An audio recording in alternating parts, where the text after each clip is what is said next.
পিছিয়ে পড়ছে কি পিছিয়ে হচ্ছে, কিন্তু ইব্রাহিম খালিস আল্লাহর হয়ে গেছিল, আল্লাহর সামনে নিজকে নিশ্চিত করে দিয়েছিল, কোন আল্লাহর আদেশকে অবহেলা করলেন না, ফৌরন ইসমাইল আলাইহিস সালামকে আল্লাহর রাস্তায় কোরবান করার লাগে তৈরি হয়ে গেলেন। ছুরি চললো গর্দানের উপরে, কিন্তু হুকমে ইলাহি, আল্লাহকে জান কোরবানি মাকসাদ ছিল না, ইমতিহান নেওয়া মাকসাদ ছিল। চুনাঞ্চে যখন দেখলো ইব্রাহিম আলাইহিস সালাম হুকুম আদেশকে সম্পূর্ণ 100% পালন করলে, তুরন্ত আল্লাহ তাবারক ওয়া তাআলা তাকে ফরমান এলো, বলনা ইয়া قد صدقت الرؤيا إن كذلك نجزي المحسنين। ইব্রাহিম, তুমি নিজের খাবকে, নিজের স্বপ্নকে তুমি পূর্ণ করলে, আমি তোমাকে এর থেকে ভালো তোমাকে এবার দিব, বদল দিব। চুনাঞ্চে তারপরে পরে দুম্বা এলো, দুম্বাকে কোরবান করলেন। করার মতলব হলো কি, ইব্রাহিম আলাইহিস সালামের আমরা সুন্নাতকে চিন্তা করার লেগে আমরা প্রত্যেক বছর আমরা কোরবানি করি।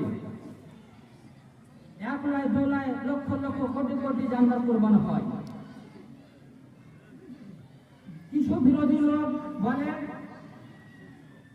এ জানের হত্যা করা এটা পাপ, লক্ষ লক্ষ জানকে নিয়ে এটা নেকির কাজ নয়, এটা গোয়াকে গুনার কাজ, এটা পাপের কাজ।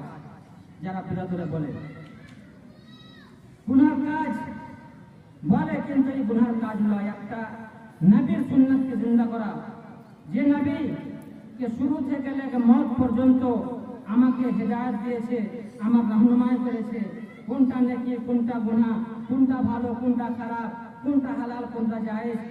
যদি এই জিনিসে পাপ হতো, গুনাহ হতো, তো আল্লাহ নবী হরগিজ হরগিজ এই জিনিসের আদেশ করতেন না, এর উপরে নিজে আমল করতেন না, বা আর আমল করার আদেশ করতেন না।